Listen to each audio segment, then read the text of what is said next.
ಶ್ರೀ ಸದ್ಗುರು ಸಾಯಿನಾಥಾಯ ನಮಃ. 2ನೇ ಅಧ್ಯಾಯದಲ್ಲಿ ಲೇಖಕರು ಈ ಕೃತಿಯ ಧ್ಯೇಯ, ಅಸಮರ್ಥತೆ, ಬಿಸಿ ತರ್ಕ, ಭವಿಷ್ಯವಾದಿ ಬಿರುದು, ಗುರುವಿನ ಅವಶ್ಯಕತೆ ಬಗ್ಗೆ ನಿರೂಪಿಸುತ್ತಾರೆ. ಈ ಕೃತಿಯ ಧ್ಯೇಯ. ಇಂದಿನ ಅಧ್ಯಾಯದಲ್ಲಿ ನಾನು ಶ್ರೀ ಸಾಯಿನಾಥ ಕಾಲ್ರಾ ಅಂಟುಜಾಡ್ಯವು ಹರಡಿರುವುದನ್ನು ತಡೆಗಟ್ಟಿದ ಅದ್ಭುತ ಪವಾಡವನ್ನು ವಿವರಿಸಿದ್ದೇನೆ. ಇದಾದ ನಂತರ ಅನೇಕ ಅದ್ಭುತ ಪವಾಡಗಳನ್ನು ಕೇಳಿದೆ. ಅದರಿಂದ ಉಂಟಾದ ಸಂತೋಷಕ್ಕಿಂತ ಈ ಕೃತಿ ಹೊರಹೊಮ್ಮಿದೆ. ಈ ಅದ್ಭುತ ಪವಾಡಗಳ ವಿವರಣೆಯು ಭಕ್ತಕೋಟಿಗೆ ಹಿಡಿಸುತ್ತದೆ ಮತ್ತು ಅವುಗಳ ಶ್ರವಣದಿಂದ ಭಕ್ತರ ಪಾಪಗಳು ನಾಶವಾಗುತ್ತವೆ ಎಂದು ತಿಳಿದು ಅವರ ಉದಾತ್ತವಾದ ಜೀವನ ಚರಿತ್ರೆ ಮತ್ತು ಉಪದೇಶಗಳನ್ನು ಬರೆಯಲು ತೊಡಗಿದೆ. ಈ ಯೋಗಿಯ ಜೀವನ ಚರಿತ್ರೆಯು ತರ್ಕವೂ ಅಲ್ಲ, ತರ್ಕಶಾಸ್ತ್ರವೂ ಅಲ್ಲ. ಇದು ನಮಗೆ ನೈಜವಾದ ಆಧ್ಯಾತ್ಮಿಕ ರಾಜಮಾರ್ಗ. ಅಸಮರ್ಥತೆ. ಹೇಮಾಡಪಂತರು ಈ ಕಾರ್ಯವನ್ನು ಕೈಗೊಳ್ಳಲು ತಮಗೆ ಯೋಗ್ಯತೆ ಸಾಲದೆಂದು ಭಾವಿಸಿದರು. ನನಗೆ ಯಾವ ಆತ್ಮಸ್ನೇಹಿತನ ಜೀವನ ಚರಿತ್ರೆಯೂ ಗೊತ್ತಿರುವುದಿಲ್ಲ. ನನ್ನ ಜೀವನ ಚರಿತ್ರೆಯೇ ನನಗೆ ತಿಳಿಯದು. ಹೀಗಿರುವಾಗ ಓರ್ವ ಮಹಾಯೋಗಿಯ ಜೀವನ ಚರಿತ್ರೆ ಬರೆಯಲು ಹೇಗೆ ಸಾಧ್ಯ? ಅವರ ಅವತಾರವನ್ನು ವಿವರಿಸಲು ನಾನು ಶಕ್ಯನೇ? ಮಹಾಯೋಗಿಗಳ ಜೀವನ ಚರಿತ್ರೆ ಬರೆಯಬೇಕಾದರೆ ಅವರೂ ಸಹ ಮಹಾಯೋಗಿಗಳ ಹಾಗೆಯೇ ಇರಬೇಕು. ಇಲ್ಲದಿದ್ದರೆ ಅವರ ಅನುಭವಗಳನ್ನು ಹೊರಗಿಡಿಯಲು ಹೇಗೆ ಸಾಧ್ಯವಾದೀತು? ಇದೊಂದು ಕ್ಲಿಷ್ಟ ಸಮಸ್ಯೆ. ಮಹಾಸಾಗರದ ಆಳವನ್ನು ಪತ್ತೆ ಹಚ್ಚಬಹುದು, ಗಗನಕ್ಕೆ ವಸ್ತ್ರವನ್ನು ಹೊದಿಸಬಹುದು. ಆದರೆ ಈ ಕೆಲಸ ಗುರುತರವಾದುದು. ನಂತರ ನಗೆಗೀಡಾದೆನು ಎಂದು ಹೇಳಿ ಸಾಯಿಬಾಬಾರವರ ಆಶೀರ್ವಾದವನ್ನು ಬೇಡಿದೆ ಎಂಬುದಾಗಿ ಕವಿ ಹೇಮಾಡಪಂತರು ಹೇಳಿರುತ್ತಾರೆ. ಅತ್ಯಂತ ಹೆಸರುವಾಸಿಯಾದ ಮಹಾರಾಷ್ಟ್ರದ ಕವಿಯೋಗಿಗಳಾದ ಶ್ರೀ ಜ್ಞಾನೇಶ್ವರ ಮಹಾರಾಜರು ಈ ರೀತಿ ಹೇಳಿದ್ದಾರೆ. ಮಹಾಯೋಗಿಗಳು ಭಕ್ತರಿಂದ ತಮ್ಮದೇ ಆದ ವಿಚಿತ್ರ ರೀತಿಯಿಂದ ತಮ್ಮ ಕೆಲಸಗಳನ್ನು ನೆರವೇರಿಸಿಕೊಳ್ಳುತ್ತಾರೆ. ಸಂತರ ಧ್ಯೇಯವನ್ನು ಸಾಧಿಸಲು ಭಕ್ತರು ಬಾಹ್ಯ ಪ್ರತೀಕರಷ್ಟೇ. ಸುಮಾರು 17ನೇ ಶತಮಾನದಲ್ಲಿ ಕವಿ ಮಹೀಪತಿಯವರು ಮಹಾಯೋಗಿಗಳ ಅದ್ಭುತ ಚರಿತ್ರೆಯನ್ನು ಬರೆಯಲು ಉತ್ಸುಕರಾದರು. ಮಹಾಯೋಗಿಗಳು ಅವರನ್ನು ಪ್ರೇರೇಪಿಸಿ ಆ ಕಾರ್ಯವನ್ನು ಕೈಗೂಡಿಸಿಕೊಂಡರು.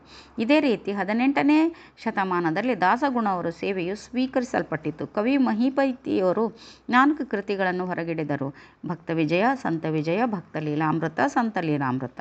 ಶ್ರೀ ದಾಸಗುಣ ಅವರು ಭಕ್ತ ಲೀಲಾಮೃತ ಮತ್ತು ಸಂತ ಲೀಲಾಮೃತ ಎಂಬ ಮಹೋನ್ನತ ಕೃತಿಗಳನ್ನು ಜನಸಮೂಹಕ್ಕೆ ಪಾಲಿಸಿದರು.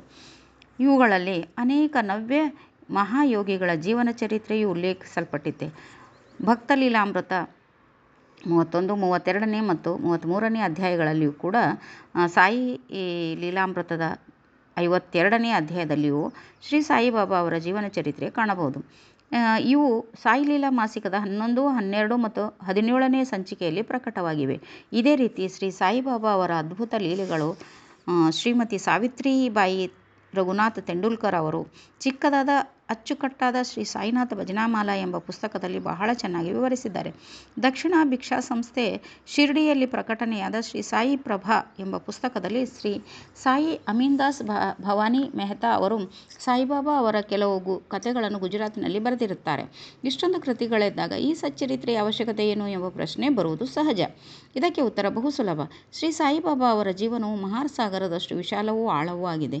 ಯಾರು ಬೇಕಾದರೂ ಮಹಾಸಾಗರದಲ್ಲಿ ಮುಳುಗಿ ಜ್ಞಾನ ಮತ್ತು ಭಕ್ತಿ ಎಂಬ ಅನರ್ಘ್ಯ ರತ್ನಗಳನ್ನು ತೆಗೆದು ಭಕ್ತ ಕೋಟಿಗೆ ಹಂಚಬಹುದು. ಇವರ ಕಥೆಗಳು, ಉಪಕಥೆಗಳು, ನೀತಿಗಳು ಬಹಳ ಅದ್ಭುತವಾಗಿದ್ದಾವೆ. ಯಾರು ದುಃಖದಿಂದ ನೊಂದಿರುತ್ತಾರೆಯೋ, ಪ್ರಾಪಂಚಿಕ ಜೀವನದಲ್ಲಿ ಜಿಗುಪ್ಸೆ ಹೊಂದಿರುತ್ತಾರೆಯೋ ಅಂಥವರಿಗೆ ಇವು ಶಾಂತಿ ಮತ್ತು ಸಂತೋಷವನ್ನು ನೀಡುತ್ತವೆ. ಪ್ರಾಪಂಚಿಕ ಮತ್ತು ಪಾರಮಾರ್ಥಿಕ ವಿಷಯಗಳಲ್ಲಿ ಅವರಿಗೆ ಜ್ಞಾನವು ಅರಿವನ್ನು ಉಂಟು ಮಾಡುತ್ತದೆ. ವೇದಗಳಂತೆ ಅಭಿರುಚಿ ಹಾಗೂ ಬೋಧಪ್ರದವಾದ ಶ್ರೀ ಸಾಯಿಬಾಬಾ ಅವರ ಉಪದೇಶಗಳನ್ನು ಯಾರು ಶ್ರದ್ಧೆಯಿಂದ ಕೇಳುತ್ತಾರೆಯೋ ಅವರ ಅಭಿಷ್ಟಗಳು ಸಿದ್ಧಿಸುವವು. ಈ ಕಥೆಗಳನ್ನು ಸಂಗ್ರಹಿಸಿ ಇಡುವುದೇ ನನ್ನ ಮುಖ್ಯ ಉಪಾಸನೆ.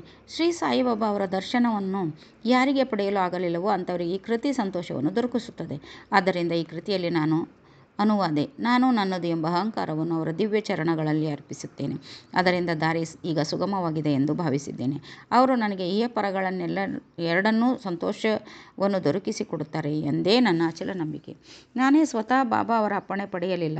ಆದ್ದರಿಂದ ಅವರ ಆತ್ಮೀಯ ಸಖರಾದ ಮಾಧವರಾವ್ ದೇಶಪಾಂಡೆ ಶ್ಯಾಮ ಅವರನ್ನು ನನ್ನ ಪರವಾಗಿ ಮಾತನಾಡಲು ಬೇಡಿಕೊಂಡೆನು. ಅವರು ಈ ವಿಚಾರವನ್ನು ಬಾಬಾ ಅವರಿಗೆ, ಈ ಅಣ್ಣ ಸಾಹೇಬರು ನಿಮ್ಮ ಜೀವನ ಚರಿತ್ರೆ ಬರೆಯಲು ಉತ್ಸುಕರಾಗಿದ್ದಾರೆ. ನಾನು ಬಡ ಫಕೀರ ಎಂದು ಜೀವನ ಚರಿತ್ರೆಯ ಅವಶ್ಯಕತೆ ಇಲ್ಲ ಎಂದು ದಯವಿಟ್ಟು ಹೇಳಬೇಡಿ. ನೀವು ಒಪ್ಪಿದರೆ ಅವರು ಬರೆಯಲು ಅನುವಾಗುತ್ತದೆ. ನಮ್ಮ ಚರಣ ಸೇವಾಬಲವೇ ಈ ಕೆಲಸವನ್ನು ಪೂರ್ತಿ ಮಾಡಿಸಿಕೊಡುತ್ತದೆ. ನಿಮ್ಮ ಒಪ್ಪಿಗೆ ಮತ್ತು ಆಶೀರ್ವಾದವಿಲ್ಲದೆ ಯಾವ ಕಾರ್ಯವೂ ಯಶಸ್ವಿಯಾಗಿ ಮುಗಿಲಾರದು ಎಂದು ತಿಳಿಸಿದರು. ಆಗ ಬಾಬಾ ಅವರ ಮನ ಕರಗಿ ನನ್ನ ಮಸ್ತಕದ ಮೇಲೆ ಅಭಯಹಸ್ತ ಇಟ್ಟು ಊದಿ ನೀಡಿ ಆಶೀರ್ವದಿಸಿ, ನನ್ನ ಕಥೆಗಳು ಮತ್ತು ಅನುಭವಗಳನ್ನು ಸಂಗ್ರಹ ಮಾಡು, ಟಿಪ್ಪಣಿಗಳನ್ನಿಡು, ನಾನು ಸಹಾಯ ಮಾಡುತ್ತೇನೆ. ನೀನು ಕೇವಲ ಬಾಹ್ಯ ಪ್ರತೀಕ. ನಾನೇ ನನ್ನ ಜೀವನ ಚರಿತ್ರೆಯನ್ನು ಬರೆದು ಭಕ್ತರ ಅಭಿಲಾಷೆಗಳನ್ನು ಈಡೇರಿಸುತ್ತೇನೆ. ಅಹಂಕಾರವನ್ನು ತೊರೆದು ನನ್ನ ಪಾದಾರವಿಂದಗಳನ್ನು ಆಶ್ರಯಿಸು. ಯಾರು ತಮ್ಮ ಜೀವಿತದಲ್ಲಿ ಈ ರೀತಿ ವರ್ತಿಸುತ್ತಾರೋ ಅವರಿಗೆ ಸಹಾಯ ಮಾಡುತ್ತೇನೆ. ಯಾವಾಗ ನೀನು ಅಹಂಕಾರವನ್ನು ತ್ಯಜಿಸುವೆಯೋ ಆಗ ನಾನು ನಿನ್ನ ಹೊರಹೊಕ್ಕು ನನ್ನ ಜೀವನ ಚರಿತ್ರೆಯನ್ನು ಸ್ವತಃ ಬರೆಯುತ್ತೇನೆ. ನನ್ನ ಕಥೆ ಮತ್ತು ಉಪದೇಶಗಳನ್ನು ಕೇಳುವುದರಿಂದ ಭಕ್ತರ ಹೃದಯದಲ್ಲಿ ನಂಬಿಕೆ ಉಂಟಾಗುತ್ತದೆ. ಆಗ ಅವರು ಸ್ವಾನುಭವ ಮತ್ತು ಪರಮಸುಖವನ್ನು ಹೊಂದುತ್ತಾರೆ. ಆದರೆ ತಮ್ಮದೇ ಆದ ರೀತಿಯನ್ನು ಪ್ರತಿಪಾದಿಸಬಾರದು, ಬೇರೆಯವರ ಸಲಹೆ ತಿರಸ್ಕರಿಸಬಾರದು, ನ್ಯಾಯಾನ್ಯಾಯದ ತರ್ಕ ವಿಚಾರ ಮಾಡಕೂಡದು ಎಂದು ಹೇಳಿದರು. ಈಗ ನನಗೆ ಹೇಮಾಡ ಪಂಥ ಎಂಬ ಹೆಸರು ಹೇಗೆ ದೊರಕಿತು ಎಂಬುದನ್ನು ಹೇಳುತ್ತೇನೆ. ನಾನು ಕಾಕಾಸಾಹೇಬ್ ದೀಕ್ಷಿತ್ ಮತ್ತು ನಾನಾಸಾಹೇಬ್ ಚಂದೋರ್ಕರ್ ಬಹಳ ಆತ್ಮೀಯ ಸ್ನೇಹಿತರು. ಇವರು ನನ್ನನ್ನು ಶಿರಡಿಗೆ ಹೋಗಿ ಅವರ ದರ್ಶನ ಪಡೆದು ಬರುವಂತೆ ಒತ್ತಾಯಿಸಿದರು. ನಾನು ಮಾತು ಕೊಟ್ಟೆನು, ಆದರೆ ಕಾರಣಾಂತರಗಳಿಂದ ಹೋಗಲಾಗಲಿಲ್ಲ. ಲೋನಾವಾಲದಲ್ಲಿ ನನ್ನ ಸ್ನೇಹಿತರೊಬ್ಬರ ಮಗನಿಗೆ ಬಹಳ ಕಾಯಿಲೆಯಾಗಿತ್ತು. ಯಾವ ಔಷಧಿಗಳಿಂದ ಪ್ರಯೋಜನ ಆಗಲಿಲ್ಲ. ಗುರುಗಳನ್ನು ಕರೆಸಿ ಅವರನ್ನು ಆ ಮಗನ ಹಾಸಿಗೆಯ ಬಳಿ ಕೂರಿಸಿದರು. ಅದರಿಂದಲೂ ಪ್ರಯೋಜನವಾಗಲಿಲ್ಲ. ಇದನ್ನು ಕೇಳಿ ನನಗೆ ಗುರುವಿನ ಪ್ರಯೋಜನವಾದರೆ ಏನು? ಗುರುವಿನ ಸಹಾಯದಿಂದ ಏನೊಂದು ಸಾಧ್ಯವಾಗದೇ ಇದ್ದರೆ ನಾನು ಶಿರಡಿಗೆ ಏಕೆ ಹೋಗಬೇಕು ಎಂದೆನಿಸಿತು.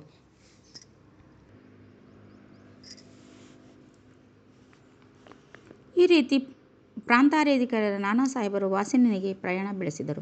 ಠಾಣಾದಿಂದ ದಾದರಿಗೆ ಬಂದು ಬಾಸಿನ್ ಗಾಡಿಗೆ ಕಾಯುತ್ತಿದ್ದರು. ಅಷ್ಟರಲ್ಲಿ ಬಾಂದ್ರಾಕ್ಕೆ ಹೋಗುವ ಲೋಕಲ್ ಬಂದಿತ್ತು. ಆಗ ಅವರು ಬಾಂದ್ರಾಕ್ಕೆ ಬಂದು ನನ್ನನ್ನು ಕರೆಸಿ ಶಿರಡಿ ಪ್ರಯಾಣವನ್ನು ಮುಂದೂಡಿದ್ದಕ್ಕೆ ತರಾಟೆ ತೆಗೆದುಕೊಂಡರು. ಆಗ ಅದೇ ರಾತ್ರಿ ಶಿರಡಿಗೆ ಹೋಗಲು ನಿರ್ಧರಿಸಿದೆನು. ದಾದರಿಗೆ ಹೋಗಿ ಅಲ್ಲಿಂದ ಮನ್ಮಾಡ್ ಗಾಡಿಯನ್ನು ಹಿಡಿಯಲೆಂದು ದಾದರಿಗೆ ಹೊರಟೆ. ಇನ್ನೇನು ರೈಲು ಹೊರಡುವುದರಲ್ಲಿತ್ತು. ಆಗ ಓರ್ವ ಮಹಮ್ಮದಿಯನು ನಮ್ಮ ಗಾಡಿಗೆ ಬಂದು ನನ್ನ ಸಾಮಾನುಗಳನ್ನು ನೋಡಿ ಎಲ್ಲಿಗೆ ಪ್ರಯಾಣ ಎಂದು ಕೇಳಿದನು. ಶಿರಡಿಗೆ ಎಂದು ಉತ್ತರಿಸಲು ಅವರು, ನೀವು ಸೀದಾ ಬೋರ್ ಬಂದರಿಗೆ ಹೋಗಿ ಅಲ್ಲಿಂದ ಮನ್ಮಾಡ್ ಮೇಲ್ ಹಿಡಿಯಿರಿ, ದಾದರ್ನಲ್ಲಿ ಇಳಿಯಬೇಡಿ, ಅಲ್ಲಿ ಮನ್ಮಾಡ್ ಮೇಲ್ ನಿಲ್ಲುವುದಿಲ್ಲ ಎಂದನು. ಈ ಘಟನೆ ನಡೆಯದಿದ್ದರೆ ನನ್ನ ಅಭಿಲಾಷೆ ಪ್ರಕಾರ ನಾನು ಮರುದಿನ ಶಿರಡಿ ತಲುಪಲಾಗುತ್ತಿರಲಿಲ್ಲ. ಅದೃಷ್ಟ ಬಲದಿಂದ ಶಿರಡಿಯನ್ನು ಮರುದಿನ ಮುಂಜಾನೆ 9 ಗಂಟೆಗೆ ಸೇರಿದೆ. ಶ್ರೀ ಕಾಕಾಸಾಹೇಬ್ ದೀಕ್ಷಿತ್ ನನಗಾಗಿ ಕಾಯುತ್ತಿದ್ದರು. ಇದು ನಡೆದುದು ಸುಮಾರು 1910ರಲ್ಲಿ. ಆಗ ಶಿರಡಿಯಲ್ಲಿ ಯಾತ್ರಿಕರಿಗೆ ತಂಗಲು ಇದ್ದ ಧರ್ಮಶಾಲೆ ಎಂದರೆ ಸಾಟೆವಾಡ ಒಂದೇ.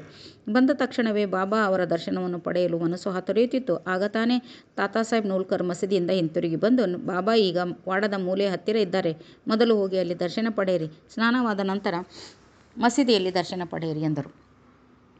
ಇದನ್ನು ಕೇಳಿ ಬಾಬಾ ಅವರ ಕಡೆಗೆ ಬಂದೆ. ನನ್ನ ಸಂತೋಷಕ್ಕೆ ಪಾರವಿಲ್ಲದಂತಾಯಿತು.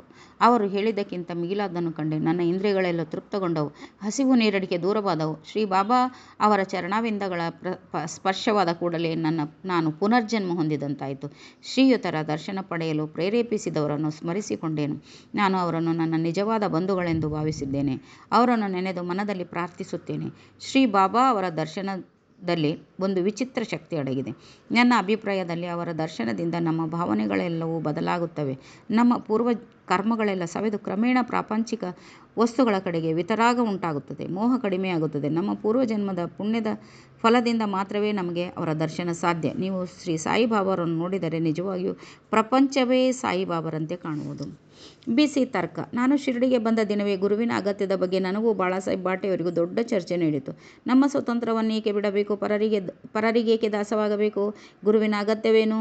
ನಮ್ಮ ಕರ್ತವ್ಯವನ್ನು ನಾವು ಮಾಡಬೇಕು, ನಮ್ಮನ್ನು ನಾವು ಕಾಪಾಡಿಕೊಳ್ಳಲು ಶ್ರಮಿಸಬೇಕು. ಸುಮ್ಮನೆ ಜಾಡತನದಿಂದ ಕುಳಿತು ನಿದ್ರೆ ಮಾಡುವುದರಿಂದೇನು ಪ್ರಯೋಜನ ಎಂದು ನನ್ನ ವಾದ. ವಿಧಿ ಏನು ಸಂಭವಿಸಬೇಕೋ ಅದೇ ಸಂಭವಿಸಿಯೇ ತೀರುತ್ತದೆ. ಅನೇಕ ಮಹಾತ್ಮರು ಸಹ ಅನುಭವಿಸಿದ್ದಾರೆ. ನಾವೊಂದು ಬಗೆದರೆ ದೈವ ಒಂದು ಬಗೆಯುತ್ತದೆ. ನನ್ನ ಬುದ್ಧಿವಂತಿಕೆಯನ್ನು ಬದಿಗೆ ತಳ್ಳಿ ನಿನ್ನ ಅಹಂಕಾರ ನಿನಗೆ ಸಹಾಯವಾಗಲಾರದು ಎಂದು ಬಾಟೆಯವರ ವಾದ. ಈ ರೀತಿ ಚರ್ಚೆ 1 ಗಂಟೆ ಕಾಲ ನಡೆಯಿತು. ಆದರೂ ಯಾವುದೊಂದು ನಿಲುವಿಗೂ ಬರಲಾಗಲಿಲ್ಲ. ಇದರಿಂದ ನನ್ನ ಮನಸ್ಸು ನೆಮ್ಮದಿ ಇರಲಿಲ್ಲ. ಅನಂತರ ನಾವು ಇತರರೊಡನೆ ಮಸೀದಿಗೆ ಹೊರಟೆವು. ಆಗ ಬಾಬಾರವರು ಕಾಕಾಸಾಹೇಬರನ್ನು ಕುರಿತು, ಸಾಟೆವಾಡದಲ್ಲಿ ಏನು ಚರ್ಚೆ ನಡೆಯಿತು, ವಿಷಯವೇನು ಎಂದು ಕೇಳಿದರು. ಈ ಮಾತನ್ನು ಕೇಳಿ ನನಗೆ ವಿಸ್ಮಯವಾಯಿತು. ನಾನು ವಾದ ಮಾಡುತ್ತಿದ್ದ ಸಾಟೆವಾಡ ಮಸೀದಿಯಿಂದ ದೂರದಲ್ಲಿತ್ತು. ಅವರು ಸರ್ವಜ್ಞರಲ್ಲದಿದ್ದ ಪಕ್ಷದಲ್ಲಿ ಈ ವಿಚಾರ ಅವರಿಗೆ ಹೇಗೆ ತಿಳಿಯಲು ಸಾಧ್ಯ? ಭವಿಷ್ಯವಾದಿ ಬಿರುದು. ಶ್ರೀ ಸಾಯಿಬಾಬಾರವರು ನನ್ನನ್ನು ಹೇಮಾಡ ಪಂಥ ಎಂದು ಸಂಬೋಧಿಸುವುದೇಕೆ ಎಂಬ ಯೋಚನೆ ನನ್ನಲ್ಲಿ ಮೂಡಿತು. ಈ ಪದದ ಮೂಲ ಹೇಮಾದ್ರಿ ಪಂಥ. ಹೇಮಾದ್ರಿ ಪಂತರವರು ಯಾದವ ಕುಲದ ದೇವಗಿರಿ ಮಹಾದೇವ್ ಮತ್ತು ರಾಮದೇವರಾಜರಿಗೆ ಮಂತ್ರಿಯಾಗಿದ್ದರು.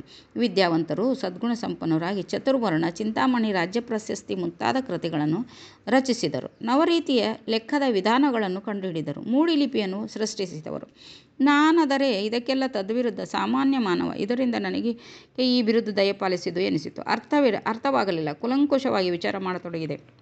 ಆಗ ಈ ಬಿರುದು ಕೊಟ್ಟಿರುವುದು ನನ್ನ ಅಹಂಕಾರ ನಿರ್ಮೂಲನಕ್ಕಾಗಿ ಎಂದು ಮನಗಂಡೆನು ಮತ್ತು ಚರ್ಚೆಯಲ್ಲಿದ್ದ ಇದ್ದು ನನ್ನ ಬುದ್ಧಿವಂತಿಕೆ ಕೊಟ್ಟ ಸ್ಥಾನ ಎಂದು ತಿಳಿದುಕೊಂಡೆನು. ಮುಂದಿನ ಕಥೆಯನ್ನು ಪರೀಕ್ಷಿಸಿದರೆ ಬಾಬಾರವರ ಹೇಮಾಡ ಪಂಥ ಎಂದು ಕರೆದುದು ನಿಜವಾಗಿ ಮಹತ್ವವಾದುದು ಮತ್ತು ಭವಿಷ್ಯವಾದಿಯಾದದ್ದು ಎಂದು ಕಂಡುಬರುತ್ತದೆ. ಏಕೆಂದರೆ ಅವರು ತಮ್ಮ ಮುಪ್ಪಿನಲ್ಲಿ ಶ್ರೀ ಸಾಯಿ ಸಂಸ್ಥಾನ ಮೇಲೆ ವಿಚಾರಣೆಯನ್ನು ನೋಡಿಕೊಳ್ಳುತ್ತಿದ್ದರು. ಲೆಕ್ಕಪತ್ರವನ್ನು ಸಹ ಅವರೇ ನೋಡಿಕೊಳ್ಳುತ್ತಿದ್ದರು. ಆಧ್ಯಾತ್ಮಿಕ ವಿಷಯಗಳಾದ ಜ್ಞಾನ, ಭಕ್ತಿ, ವಿತರಾಗ, ಸಮರ್ಪಣೆ, ಆತ್ಮಜ್ಞಾನ ಮುಂತಾದವುಗಳನ್ನು ನಿರೂಪಿಸಿರುವ ಶ್ರೀ ಸಾಯಿ ಸಚ್ಚರಿತ್ರೆಯ ಲೇಖರೆಂದೇ ಪ್ರಸಿದ್ಧಿ ಪಡೆದರು. ಗುರುವಿನ ಅವಶ್ಯಕತೆ.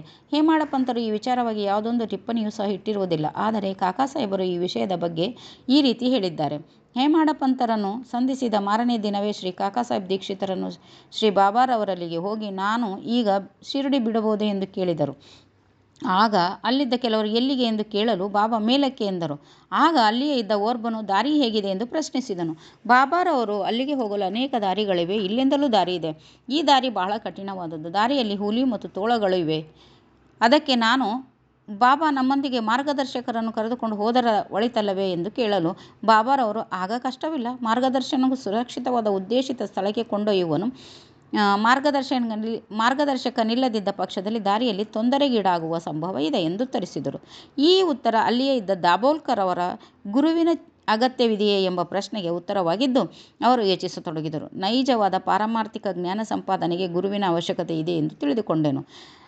ಅವತಾರ ರೂಪಿಗಳಾದ ಶ್ರೀಕೃಷ್ಣ, ಶ್ರೀರಾಮ ಇವರು ತಮ್ಮ ಸ್ವಾನುಭವಕ್ಕೋಸ್ಕರ ತಮ್ಮ ಗುರುಗಳಾದ ಸಾಂದೀಪನಿ ಮತ್ತು ವಸಿಷ್ಠರಿಗೆ ಶರಣಾಗತರಾಗಲಿಲ್ಲವೇ? ಓಂ ಶ್ರೀ ಸಾಯಿ ಪ್ರಣಾಮ.